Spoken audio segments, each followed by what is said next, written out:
Christmas থেকে new year হলো বছরের সেই সময় যেই সময় সব বাঙালি কন্টিনেন্টাল খেতে পছন্দ করে, যেমন চিকেন রোস্ট, চিকেন কাটলেট। এই রোস্টটাই যদি বাঙালিদের বাড়িতে থাকা মশলা দিয়ে তৈরি করে ফেলা যায় তাহলে কিন্তু দারুণ হয়। আমাদের ছোটবেলা মা বাড়িতে থাকা মশলা দিয়ে বানাতো একটা রোস্ট চিকেন। সেই রোস্ট চিকেনের রেসিপি আমি শেয়ার করছি আপনাদের সাথে আজকে। হ্যালো, নমস্কার, ইটস বাই মধুলিকায় আপনাদের সকলকে স্বাগত। আজকে আমি শেয়ার করছি ইটস বাই মধুলিকা থেকে একটা continental dinner, chicken roast, chicken cutlet আর চকলেট পুডিং। বাড়িতে থাকা উপকরণ দিয়ে সবকটি রান্না হবে আর খেতে হবে অসাধারণ। চিকেনের লেগ আমি নিয়ে নিয়েছি দুটো, 600 গ্রাম। চিকেনের লেগ নিলে কিন্তু মাংসটা জুসি থাকবে বেশিক্ষণ রান্না করার পরেও। হাফ চা চামচ নুন দিয়ে প্রথমেই মাংসটাকে ম্যারিনেট করে রেখে দেবো 15 মিনিট। এইবারে আরেকটা মশলা বানিয়ে নেব। তার জন্য নিয়ে নেব 2 টেবিল চামচ পেঁয়াজ বাটা, 1 চা চামচ আদা বাটা আর 1 চা চামচ রসুন বাটা। এছাড়া দিয়ে দেব হট অ্যান্ড সুইট সস বা টমেটো কেচাপ 2 টেবিল চামচ। নুন দিয়ে দেবো স্বাদ মতো। আমি এখানে হাফ চা চামচ নুন দিয়েছি আর হাফ চা চামচ গোলমরিচ দিয়েছি। লঙ্কা দিয়ে দেবো কোয়ার্টার চা চামচ থেকে হাফ চা চামচ। আমি এখানে কোয়ার্টার চা চামচ দিয়েছি, আপনারা হাফ চা চামচ অবধি কিন্তু দিতে পারেন। পাপরিকা পাউডারও দিতে পারেন। ভালো করে মশলাটাকে মিশিয়ে নেব। তারপরে এর মধ্যে ম্যারিনেট করা মাংসটা দিয়ে দেব। নুন মেখে রাখা মাংস থেকে যে জলটা বেরিয়েছে সেটা ফেলে দেব। বানিয়ে রাখা মশলাটার সাথে এবারে মেখে নেব নুন মাখানো মাংসটা। এইভাবে ম্যারিনেট করে মাংসটাকে রেখে দিতে হবে অ্যাটলিস্ট 3 ঘন্টা। সারা রাত ম্যারিনেট করেও রেখে দিতে পারেন, তাহলেও কিন্তু ভীষণ ভালো হয়। মাংসটা খুব টেস্টি হবে, নরম হবে। 3টে মাঝারি সাইজের পেঁয়াজকে গোল গোল করে কেটে নেব। একটু মোটা মোটা গোল করে কেটে নিতে হবে। একটা মাঝারি সাইজের টমেটো একই রকম ভাবে মোটা মোটা গোল গোল করে কেটে নেব। আলু, সিদ্ধ করা আলু নিয়ে নিয়েছি 3টে মাঝারি সাইজে 2 টুকরো করে কেটে নেব। এখানে কাঁচা আলু ব্যবহার করতে পারেন, তবে আমি দেখেছি সিদ্ধ করা আলু দিলে টেস্টটা অনেক বেটার আসে, সুতরাং আমি সিদ্ধ করা আলু ইউজ করছি। আপনারা চাইলে কাঁচা আলু কিন্তু ইউজ করতে পারেন। রান্নাটা শুরু করা যাক। প্রথমে একটা বড় ফ্রাই প্যান নিয়ে নেব। তার মধ্যে নিচে পেঁয়াজটা বিছিয়ে দেবো ঠিক এইভাবে, আর দিয়ে দেবো টমেটোটা। একটু মোটা মোটা করে কেটে দিতে হবে, নালে কিন্তু একদম গলে যাবে, পুড়ে যাবে, সুতরাং একটু মোটা করে কেটে দেওয়াই ভালো। দিয়ে দেবো 10টা থেকে 12টা মোটা মোটা রসুনের কোয়া। আজকাল কিন্তু বড় বড় রসুনের কোয়া পাওয়া যায়, সেটা দিলেই ভালো হয়। যদি ছোট রসুনের কোয়া দেন তাহলে কিন্তু এটা গলে যাবে। উপরে দিয়ে দেবো মাংসের টুকরো দুটো আর বাকি যে ম্যারিনেটটা আছে সেইটা। আমার কাছে মাস্টার্ড পেস্ট ছিল, যার মধ্যে টমেটো সস মিশিয়ে আমি রাখি, সেটাকে আমি ডিপ হিসেবে ইউজ করি। সেই টমেটো সস আর মাস্টার্ড সসের পেস্টটা দিয়ে দেবো 2 থেকে 3 চা চামচ। সিদ্ধ করা আলুগুলো দিয়ে দেবো। মাংসটা যে বাটিতে ম্যারিনেট করে রেখেছিলাম তাতে অনেকটা ম্যারিনেট লেগে আছে, সেটা ধুয়েই 1 কাপ জল আমি দিয়ে দেবো এই মাংসের মধ্যে। খুব ভালো করে সমস্ত কিছু মিশিয়ে নিতে হবে। আমি মাংসের বাটিটা ধরে ঝাঁকিয়ে সমস্ত কিছু একসাথে এইভাবে মিশিয়ে নিচ্ছি। দিয়ে দেব 1 টেবিল চামচ ভেজিটেবল অয়েল বা অলিভ অয়েল। এটা না দিলে কিন্তু মাংসটা খুব শুকিয়ে যেতে পারে, আপনারা যদি না চান নাও দিতে পারেন হেলদি করার জন্য, কিন্তু এটা দিলে মাংসটা কিন্তু সফট থাকবে। ঢাকা দিয়ে একদম কম আঁচে 5 থেকে 7 মিনিট রান্না করে নেব মাংসটাকে। ঢাকা খুলে মাংসটা উল্টে আবার রান্না করব 10 থেকে 12 মিনিট বা ততক্ষণ যতক্ষণ না মাংসটা পুরো সিদ্ধ হয়। রান্নার সমস্ত ইনগ্রেডিয়েন্টস এর লিস্ট রান্নার নিচে ডেসক্রিপশন বক্সে শেয়ার করা থাকবে, আর শেয়ার করা থাকবে আরও কিছু মাংসের রেসিপির লিঙ্কে ক্লিক করলে রেসিপিগুলো দেখা যায়। দেখে ভালো লাগলে অবশ্যই ট্রাই করবেন, পছন্দ হলে প্লিজ লাইক করবেন ও শেয়ার করবেন। মাংসটা একদম সিদ্ধ হয়ে গেছে, খুব সুন্দর একটা গন্ধ বেরিয়েছে। এবারে দিয়ে দেবো 1.5 টেবিল চামচ মাখন। দিয়ে গ্যাসটা বাড়িয়ে, ফ্লেমটা বাড়িয়ে রান্না করতে হবে যতক্ষণ না ঝোলটা পুরো শুকিয়ে যায় আর মাংসটা ভাজা ভাজা হয়ে যায়। মাংসের সাথে আলু, রসুন, পেঁয়াজ সমস্ত কিছু ভাজা ভাজা হয়ে যাবে। আলু রসুনেও কিন্তু খুব সুন্দর একটা রং আসবে আর মাংসটাও লালচে রং আসবে। এই সময় খেয়াল রাখতে হবে যাতে মাংস, আলু, রসুনের লালচে রং আসে, কিন্তু পুড়ে যাতে না যায়। সেই জন্য আঁচটা বাড়িয়ে কমিয়ে মাংসটাকে ভেজে নিতে হবে। দেখুন খুব সুন্দর একটা লাল রং এসেছে। প্যান রোস্ট চিকেন একদম রেডি টু সার্ভ। সাথে সার্ভ করতে পারেন বাটার গার্লিক ভেজিটেবলস। তার জন্য লাগছে 3/4 কাপ মটরশুঁটি, 1 কাপ ফ্রেঞ্চ বিনস বড় করে কাটা, গাজর নিয়ে নিতে হবে 3/4 কাপ একটু বড় মোটা করে কাটা, দিতে পারেন 1 কাপ ব্রকলি বা ফুলকপি বা আপনাদের পছন্দ মতো যে কোনো সবজি। সবজিগুলোকে আগে ব্লাঞ্চ করে নিতে হবে। গরম জলের মধ্যে দিয়ে দিতে হবে 1 চা চামচ নুন। তার মধ্যে দিয়ে দেবো মটরশুঁটি আর গাজর, যেটা সিদ্ধ হতে অনেকটা বেশি সময় লাগে, 4-5 মিনিট রান্না করে ছেঁকে তুলে নিতে হবে মটরশুঁটি আর গাজরটাকে।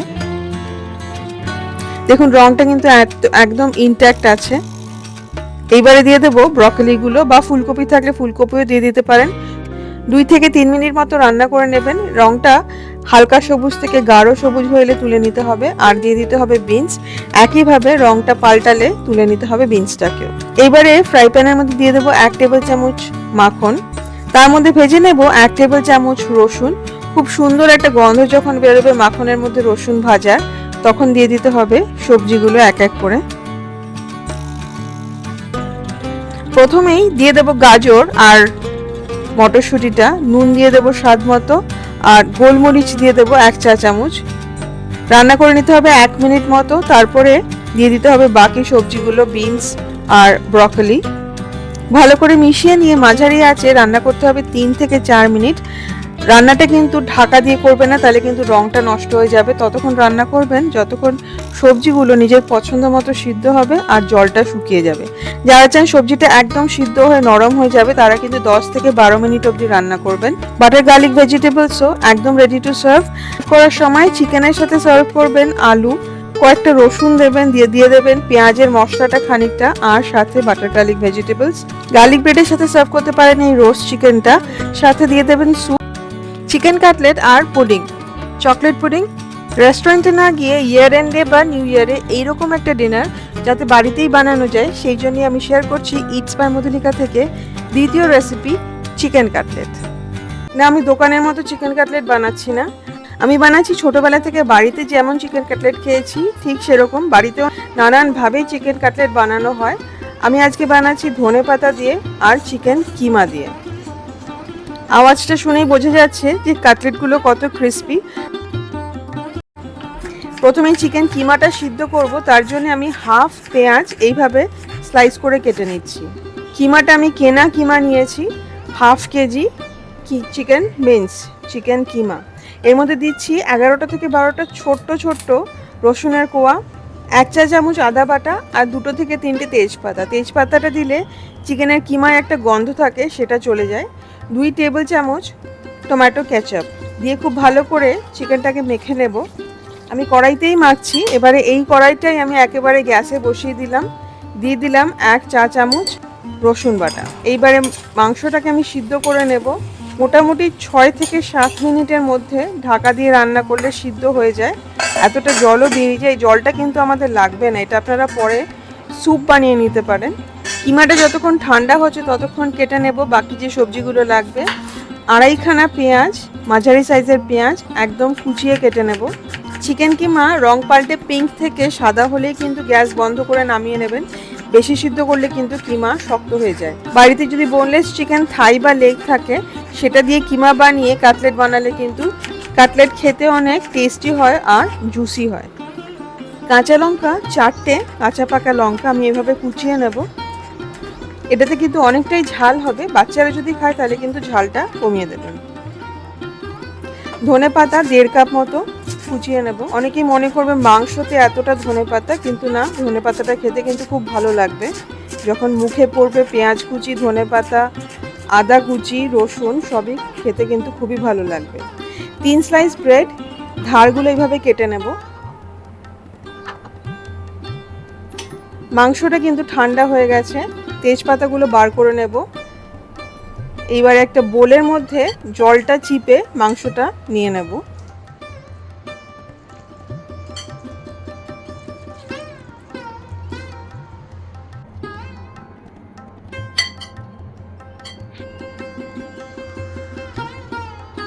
একটা মাঝারি সাইজের সিদ্ধ করা আলু এইভাবে গ্রেট করে দিয়ে দেব।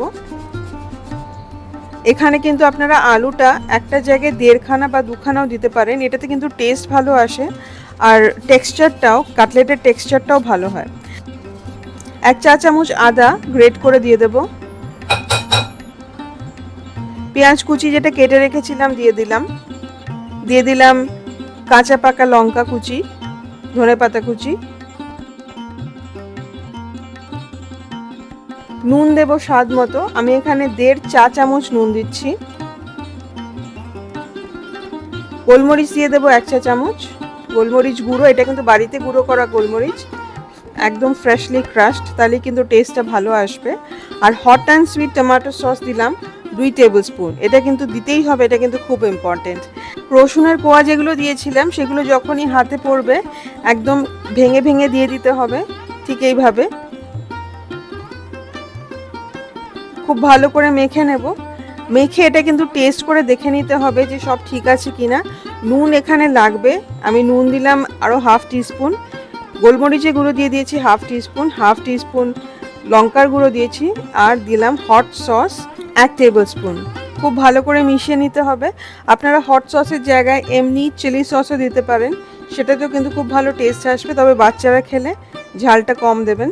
এবারে পুরো মিশ্রণটা থেকে 13টা ডিমের সাইজের বল বার করে নেব, ঠিক এই রকম চপের মতো। 500 গ্রাম কিমায়, একটা আলুতে আর 3টে ব্রেডে 13টাই হবে। এইবারে প্রত্যেকটা বলকে এরকম কাটলেটের মতো শেপ করে নেব। একটা হাত দিয়ে চাপতে হবে, আরেকটা হাত দিয়ে শেপ দিতে হবে। ঠিক এইভাবে 13টা কাটলেট গড়ে নিলাম। এইবারে একটা বাটিতে ডিম ভেঙে নেব, ডিমটাকে খুব ভালো করে ফেটিয়ে নিতে হবে। এটাকে আমরা ব্রেড ক্রাম্ব করবো কাটলেটগুলোকে, সেই জন্য আগে ডিমের গোলায় চুবিয়ে তারপরে বিস্কিটের গুঁড়ো লাগাতে। বিস্কিটের গুঁড়ো আমি বাজারের বিস্কিটের গুঁড়ো কিনে নিয়েছি, যদি বাজারের বিস্কিটের গুঁড়ো না পান তাহলে কিন্তু বাড়িতে থাকা পুরনো ব্রেডকে গুঁড়ো করে নিতে পারেন, তবে সেটাতে কিন্তু তেলটা অনেক বেশি টানে। ডিমের গোলায় চুবিয়ে এইভাবে কাটলেটগুলোকে আমরা ব্রেডে ক্রাম্বের মধ্যে কোট করে নেব। আমার কিন্তু দুটো হাতই শুকনো, আমি কাঁটার সাহায্যে ডিমের গোলায় চোবাচ্ছি কাটলেটগুলো, সেই জন্য আমার দুটো হাতই শুকনো, কাটলেট গড়তে খুব সুবিধা হয় সেই জন্য। এইভাবে একটা হাত দিয়ে চেপে চেপে শেপ করে নিতে হবে। এটা করা খুবই সহজ, আমি যদি পারি আপনারা প্রত্যেকেই পারবেন। ঠিক এইভাবেই আমরা 13খানা কাটলেট গড়ে নেব। কাটলেটগুলো গড়ে খানিকক্ষণ ফ্রিজে রাখলে খুব ভালো হয়, 1 ঘন্টা মতো ফ্রিজে রাখলে খুব ভালো হয়, তাহলে শেপটা ধরে থাকে, মানে ভেঙে যেতে চায় না, ভাঙবার সম্ভাবনা একদম কমে যায়। এবারে কাটলেটগুলোকে ভেজে নিতে হবে। আমরা শ্যালো ফ্রাই করব, ডিপ ফ্রাই করছি না। একটা ফ্রাইং প্যানে শ্যালো ফ্রাই করার মতো যতটা তেল দরকার ততটাই দিলাম। এখানে মোটামুটি 2 কাপ তেল আছে। এবারে যখন তেলটা গরম হবে কাটলেটগুলোকে ছেড়ে দিলাম। 2 থেকে 3 মিনিট লাগবে এক একটা সাইড ভাজার জন্য। আমি হাই ফ্লেমে ভাজি, পুরোটাই রান্না করা, কাটলেটে আর রান্না করার মতো কিছু নেই। হাই ফ্লেমে এক একটা সাইড 2 থেকে 3 মিনিট ভাজতে হবে, বা ততক্ষণ ভাজতে হবে যতক্ষণ না কাটলেটগুলো গোল্ডেন ব্রাউন হয়ে যাচ্ছে, ঠিক এই রকম। মাঝে উল্টে দেখে নিতে পারেন যে অন্য সাইডটাও হয়েছে কিনা, যদি না হয়ে থাকে তাহলে আরও খানিকক্ষণ ভেজে নিতে হবে। এইভাবেই প্রত্যেকটা চিকেন কাটলেট ভেজে নিতে হবে। আগের দিন বানিয়ে রেখে দেওয়া যায়, পরের দিন যখন দরকার তখন ভেজে নিলেই হবে। আর যদি বেশ কিছুদিন রাখার হয় তাহলে এয়ারটাইট বক্সে করে ডিপ ফ্রিজে রেখে দিতে পারেন। নিউ ইয়ারের দিন চা বা কফির সাথে সার্ভ করতে পারেন অরেঞ্জ ওয়ালনাট কেক, যে রেসিপিটা আমি আগের দিন শেয়ার করলাম। ডিনারের স্টার্টার হিসেবে সার্ভ করতে পারেন এই চিকেন কাটলেটটা। মেইন কোর্সে সার্ভ করতে পারেন প্যান রোস্ট চিকেন, যে রেসিপিটা আমি আগে শেয়ার করলাম। আর সুইট ডিশ মানে মিষ্টিমুখ করার জন্য শেয়ার করতে পারেন চকলেট পুডিং রেসিপি, যেটা আমি এখন শেয়ার করছি। আইসক্রিমের সাথে সার্ভ করতে পারেন এই গরম গরম চকলেট পুডিং, যেটা মুখে দিলে মিলিয়ে যাবে। দুর্দান্ত স্বাদের এই পুডিংটা বানাতে কিন্তু ওভেন লাগবে না, প্রেসার কুকারেই বানানো হয়ে যাবে। আমার কাছে আজকে চিনি গুঁড়ো করা ছিল না, সুতরাং আমি চিনি গুঁড়ো করে নিচ্ছি। 1/4 কাপ চিনি গুঁড়ো করে নেব, তার সাথে দিয়ে দেব 3 টেবিল চামচ ময়দা আর 1 টেবিল চামচ কোকো পাউডার। গুঁড়ো চিনি থাকলে কিন্তু এইটা করার প্রয়োজন নেই, তাহলে একসাথে একটা ছাঁকনিতে ছেঁকে নিলেই হবে। ময়দা, চিনি আর কোকো পাউডারের মিশ্রণে অনেকটা হাওয়াও ঢুকে যাবে। একটা বাটিতে যখন জল ফুটতে শুরু করবে তার উপরে দিয়ে দেবো আরেকটা বাটি। উপরের বাটিটা যাতে নিচের বাটির জলের সাথে না লাগে, এইভাবেই জলটা কিন্তু দিতে হবে। এর মধ্যে গলিয়ে নেব 1/2 কাপ দুধের মধ্যে 30 গ্রাম বাটার আর 1/2 কাপ ডার্ক চকলেট। এখানে ডার্ক চকলেটটা যত ভালো নেবেন ততটাই ভালো হয়। আমি যে ডার্ক চকলেটটা ইউজ করছি তাতে 64% কোকো। 3-4 মিনিট মতো এমনি রেখে দিলে গলতে শুরু করবে পুরো জিনিসটা। তারপরে একসাথে সমস্ত কিছুকে ভালো করে নাড়িয়ে মেশাতে থাকতে হবে। আস্তে আস্তে দেখবেন রংটা একদম পাল্টে যাচ্ছে এবং একটা শাইনি, একটা চকচকে ক্রিমি একটা ঘন ব্যাটার তৈরি হবে। পুডিংয়ের সমস্ত উপকরণের লিস্ট রান্নার নিচে ডেসক্রিপশন বক্সে শেয়ার করা থাকবে, আর শেয়ার করা থাকবে আরও কিছু ভালো ভালো রেসিপির লিঙ্কে ক্লিক করলে রেসিপিগুলো দেখা যায়। দেখে ভালো লাগলে অবশ্যই ট্রাই করবেন, পছন্দ হলে প্লিজ লাইক করবেন ও শেয়ার করবেন। আমি এবারে একটা whisk দিয়ে এইভাবে ভালো করে নেড়ে মিশিয়ে নিচ্ছি। মিশ্রণটা যখন এইভাবে খুব সুন্দরভাবে মেশানো হয়ে গেছে, ফ্লেমটা বন্ধ করে দিতে হবে, একটুখানি ঠান্ডা করে নিতে হবে, তারপরে একটা বাটিতে নিয়ে নিতে হবে। এই বাটিতেই আমরা কিন্তু পুরো ব্যাটারটা মেশাবো। একটু ঠান্ডা না করে নিলে কিন্তু হবে না, একটু সময় দিয়ে ঠান্ডা করে নেবেন। 4-5 মিনিটের মতো সময় দিলেই কিন্তু ঠান্ডা হয়ে যাবে। 5 মিনিট ঠান্ডা করার পরে আরেকবার whisk দিয়ে খুব ভালো করে মিশিয়ে নেব। তারপরে এর মধ্যে দিয়ে দেব অর্ধেকটা ময়দার মিশ্রণটা, ময়দা, কোকো পাউডার আর চিনির মিশ্রণটা দিয়ে ভালো করে মেশাবো। একসাথে পুরোটা দিলাম না, একসাথে পুরোটা দিয়ে দিলে মেশাতে কিন্তু অসুবিধা হবে, তাই অর্ধেকটা আগে দিয়ে ভালো করে মিশিয়ে নিয়ে তারপরে বাকি অর্ধেকটা দিয়ে একদম ভালো করে মিশাতে থাকতে হবে যতক্ষণ না পুরো মিশ্রণটা একদম স্মুথ একটা ব্যাটার তৈরি হবে। whiskটা দিয়ে এতক্ষণ ধরে ভালো করে মেশালাম। এরপরে চারপাশে যে গুঁড়োটা লেগে আছে সেটা মেশানোর জন্য একটা স্প্যাটিউলা নিয়ে বা একটা কাঠের হাতা নিয়ে খুব ভালো করে নেড়ে মিশিয়ে নিতে হবে। যখন মেশাবেন খেয়াল করে কিন্তু একদিকেই ঘোরাতে হবে, দুই দিকে ঘোরাবেন না। মানে ক্লকওয়াইজ ঘোরালে ক্লকওয়াইজই ঘোরাবেন, অ্যান্টি ক্লকওয়াইজ ঘোরালে অ্যান্টি ক্লকওয়াইজই ঘোরাবেন, তাহলে হাওয়াটা কিন্তু মিশ্রণে খুব ভালো করে ঢুকবে। এটা ঘন স্মুথ একটা মিশ্রণ তৈরি হয়েছে। এবার এটাকে যে বাটিটায় বানাবো, যে বাটিটায় পুডিং বানাবো, তার মধ্যে ঢেলে নেব। বাটিটা বোরোসিলিকেটের হতে পারে, যেটা মাইক্রোওয়েভে ইউজ করা যায় সেই মোটা কাঁচের বাটি ইউজ করতে পারেন, অথবা অ্যালুমিনিয়ামের বাটি বা স্টিলের বাটি ইউজ করতে পারেন, যেটা আপনাদের পছন্দ, যেটা আপনাদের সুবিধা। কারণ পুরোটাই কিন্তু প্রেসার কুকারে বসানো হবে, সেই রকম বাটি না হলে কিন্তু ফেটে, যে কোনো কাঁচের বাটি ইউজ করলে কিন্তু ফেটে যেতে পারে। একটা প্রেসার কুকারের মধ্যে 350 গ্রাম নুন দিয়ে দেব। এর মধ্যে একটা স্ট্যান্ড বসিয়ে নেব। স্ট্যান্ডটা কিন্তু এমন মাপে বসাতে হবে যাতে তার উপরে বাটি যেটা ইউজ করছেন সেটা বসানো যায়, একটু ছোট দেখে বসালেই ভালো হয়। নুনটা দিয়ে 10 মিনিট প্রেসার কুকারটাকে বন্ধ করে প্রিহিট করে নেব। 10 মিনিট প্রিহিট করার পরে কাঁচের বাটিটা আমি বসিয়ে দিলাম স্ট্যান্ডের উপরে। প্রেসার কুকারটা বন্ধ করে দিতে হবে। প্রেসার কুকারের ওয়েটটা কিন্তু লাগাবেন না। 20 মিনিট বন্ধ করে একদম লো ফ্লেমে এটাকে রান্না করতে হবে। 20 মিনিট বাদে তৈরি হয়ে গেল চকলেট পুডিং। দেখতে কেকের মতো হলেও এটা কিন্তু কেক নয়, কারণ এর মধ্যে কিন্তু কোনো বেকিং পাউডার বা বেকিং সোডা ইউজ করা হয়নি, সুতরাং এটা সেইভাবে ফুলবে না। এটা সার্ভ করতে হবে গরম গরম ভ্যানিলা আইসক্রিমের সাথে। সাজিয়ে দিতে পারেন উপরে কোকো পাউডার ছড়িয়ে আর ডার্ক চকলেট গ্রেট করে। পুডিংটা হালকা গরম যখন আইসক্রিমের সাথে সার্ভ করবেন, খাওয়ার সময় মুখে দিলে একদম মিলিয়ে যাবে। রেসিপিটা ঠিক এইভাবেই অবশ্যই ট্রাই করবেন। কেক বা পুডিং বেক করার সময় কিন্তু মাপগুলো একদম পারফেক্ট রাখতে হয়, সেই জন্য ঠিক যেরকম বললাম সেই মাপগুলো মেনেই কিন্তু এই পুডিংটা বানাবেন। রেসিপিগুলো অবশ্যই ট্রাই করবেন। ট্রাই করে যদি ভালো লাগে তাহলে প্লিজ লাইক করবেন, শেয়ার করবেন। ইটস বাই মধুলিকা সাবস্ক্রাইব করে আমার পাশে থাকবেন। সাবস্ক্রাইব করার সময় বেল আইকনটি প্রেস করলে আমি যখনই কোনো রেসিপি পোস্ট করব প্রথম নোটিফিকেশন আপনার কাছেই যাবে। ভালো থাকবেন, ভালো ভালো রান্না করবেন। Happy cooking. Thank you.